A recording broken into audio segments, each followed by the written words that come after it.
Қазақ тарихы тағы бір тың дерекпен толықты. Оңтүстік Қазақстан облысында қазба жұмыстарын жүргізіп жатқан археологтар бес қаруы сайланған жауынгер әйелдің қабірін тапты. Ғалымдар мүрдедегі сүйекке қарап, оның біздің дәуірімізге дейінгі 2-ші және біздің заманымыздың 4-ші ғасырларында өмір сүрген болуы мүмкін деп отыр. Археологтар обаны тарихы аз зерттелген Қаңлы мемлекетіне тиесілі дейді. Күні бүгінге дейін тарихи оқулықтарда көшпен тайпалардың жауынгерлігі туралы деректер тым аз кездеседі. Сондықтан бұл қазба қазақ тарихын тағы бір қырынан ашып көрсетуге мүмкіндік береді дейді археологтар.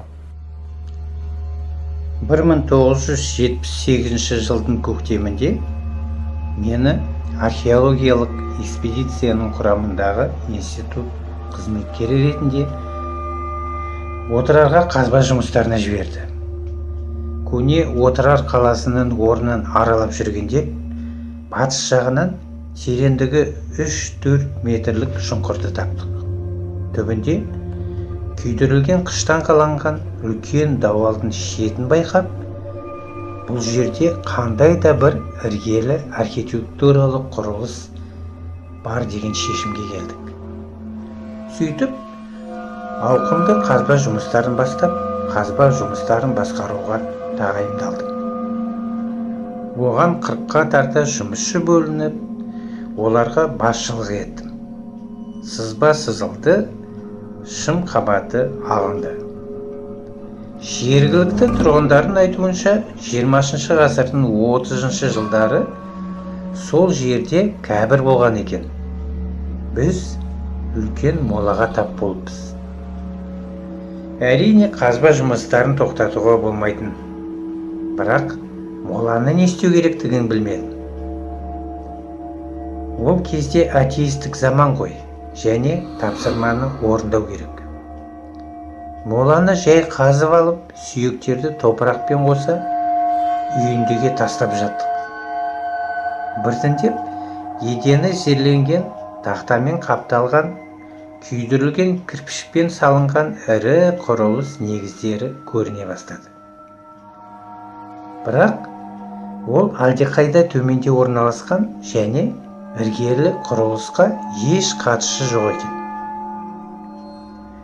Тап осы кезде бірнеше апта бойы өзімді мазалаған бір түсініксіз жайға тап болдым. Не күндіз, не түнде ұйықтаудан қалдым. Көзімді жұмып ұйқыға кетсем, қорқынышты түстер көрем. Ақ лыпа киген бір нәрсе мені қылғындырады. Ащы айқаймен зарлаған үн естіледі. Ал түнде бөлмемде солар жүргендей сезінемін. Қара терге малшынып, әрең оянатынмын. Қайта ұйықтауға тырыссам, сол көрініс қайталанады. Сөйтіп, апталап ұйқым қашты. Тіпті ұйқым қанбағандықтан көзім қызарып кетті. Тәбетім де жоғалды. Өзім кәдімгі дінге сенуші адам ретінде мұның бәрі моланың қазғанның кесірі деп санадым. Сол кезде бізде қазба жұмыстарында жергілікті молда, қазақша емші тәуіп жұмыс істейтін. Партияның дәуірі жүріп тұрған заман болғандықтан, биліктің оған деген көзқарасы түзу емес еді. Оны дүмше дейтін. Ол еш жерде жұмыс істемейтін.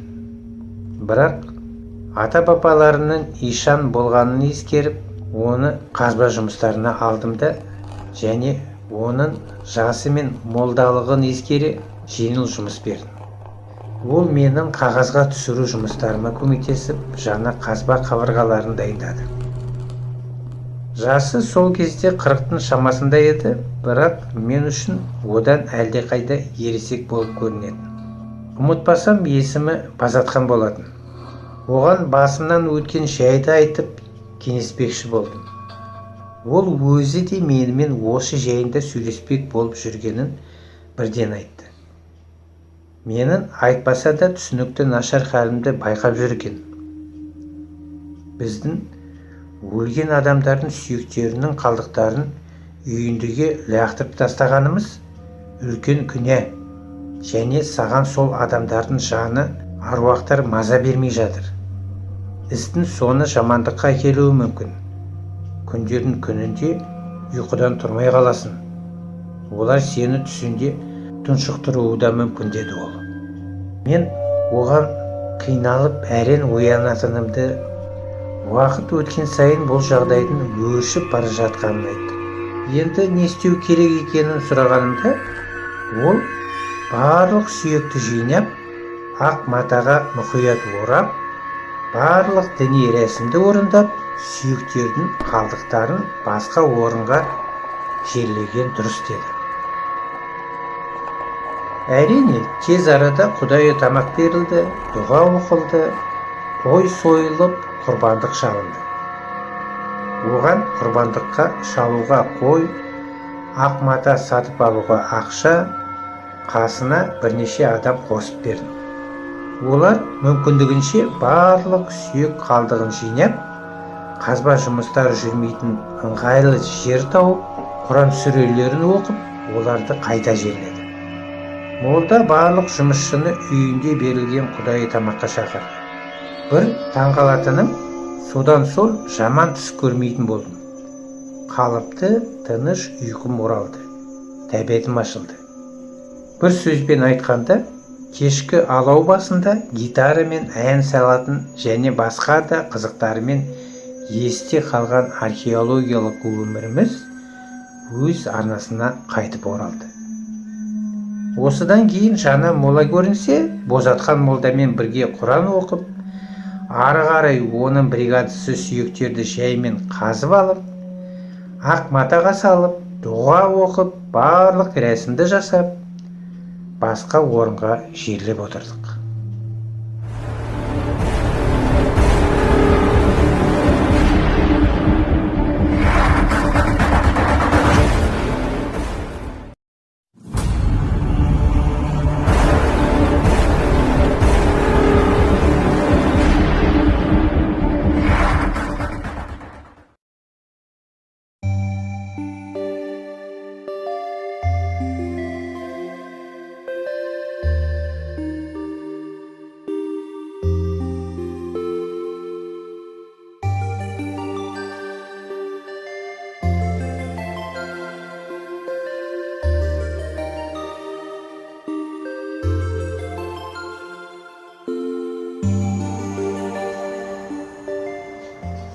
Біздің экспедицияда Орынбек есімді күзетші, ұмытпасам, үлкен ақсақал, зейнеткер жұмыс істеді.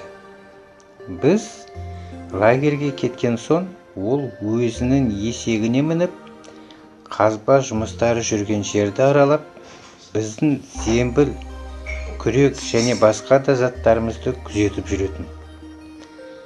Ол Құдайы тамаққа жиналған елдің алдында қызық бір оқиғаны айтып берді. Өзінің есегімен отырар қалашығын аралап жүріп, жерден шығып қалған қабырғаның бір бөлігін көрген. Өзі әдемі кішкентай күйдірілген кірпіштерден жасалған. Қатты ұнапты. Сондықтан кемпіріне сыйлық жасайын деп шешеді. Қабырғаны бөлшектеп, кірпіштерін қоржынға салып, есегімен бірнеше рет үйіне тасып алады. Сөйтіп, кешкі асты ішуге үйіне келеді. Әйелі ошақтың басында күйбеңдеп кешкі асты дайындап жүр екен.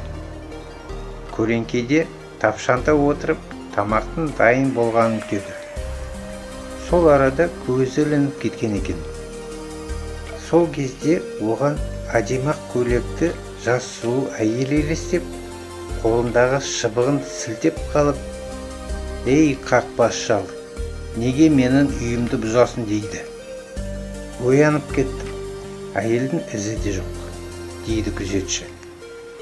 Ол дереу қолдарын жинап, әлгі қабырғаны қайта тұрғызыпты.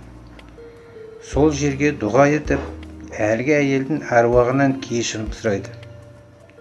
Одан кәбірді ешкім бұзбайтындай етіп, топырақпен жақсылап жауып тастайды.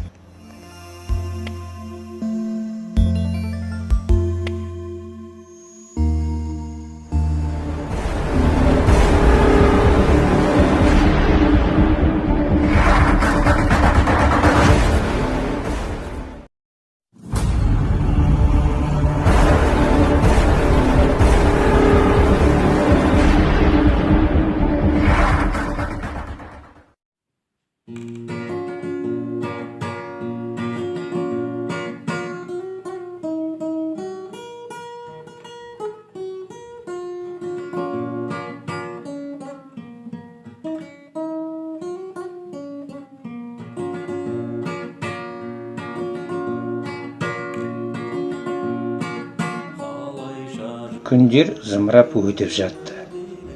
Мен саясаттану ғылымдарының докторы, профессор атандым. Әл-Фараби атындағы Қазақ ұлттық университетінің философия және саясаттану факультетінің деканы болдым. Бірде өзін Пакистанның шейхімін деп таныстырған кісімен бірге іс-шарада болдым. Сол жерде ол Қазақстандағы ислам діні, қазақтардың сенімі туралы, біздегі шамандық пен табынушылық өте көп екендігі жайында және қазақ мүмкіндігінше тезірек нағыз мұсылман болу керектігі туралы айтты. Сіздер осы өмірде шындығында ата-бабаларыңыздың жоқ рухына табынасыңдар дегенге келтірді. Сонда менің оған баяғыда басымнан өткен шынайы сол бір оқиғаны айтып беруіме тура келді. Біз 1000 жылдан бері ислам дінін ұстанып келеміз және біздің арыстан баб Қожа Ахмет Ясауи, Бекет ата, Абай, Шәкәрім, Машхұр Жүсіп Көпейұлы, Айқожа Ишан және басқалар сияқты ұлы діни қайраткерлеріміз болды. Біз қазақтар солардың философиясымен, дүниетанымымен, олардың жақсы да игілікті істерімен өстік. Бізді үйретудің қажеті жоқ деп түзеттім. Біз 1000 жыл бұрынғыдай аруақтарды ардақ тұтамыз және болашақта да ардақтай береміз дедім. Сонда шейх, қазақтар болашақта шамандықтың бір бөлшегі ретіндегі аруақтардан бас тарта ма, жоқ па деп сұрады. Иә, қазақтар аруақтарды қашан ұмытатынын білемін дедім. Оның таңданған көзі жайнап қашан деді. Сонда мен, бұл дүниедегі ең соңғы қазақтың көзі жұмылып, оның жаны ана дүниеде жай тапқанда, міне сол кезде қазақтар аруақ дегенді ұмытады деп жауап берді.